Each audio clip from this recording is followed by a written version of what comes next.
cameraman बना के मोर गोर पीरा जाते तोर संसो में खड़े खड़े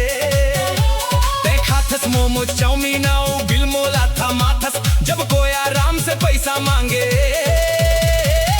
ते हंस के गाल चमका थस तोर चक्कर में ओ गोरी मोर पैसा पूरा उड़ गए तोर चक्कर में ओ गोरी कोई आराम के पेट्रोल सिरा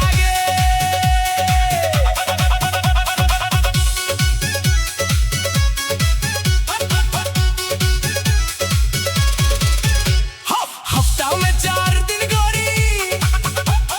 ब्यूटी पार्लर जाथस फेशियल ब्लीचिंग करा के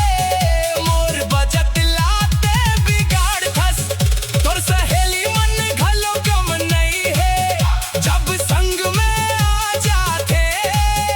जीजू को आराम बोल बोल के मोला पूरा लूट खाते तोर माया के चक्कर में मोर पढ़ाई लिखाई छूट गे तोर गली में चक्कर मारत मोला कुकुर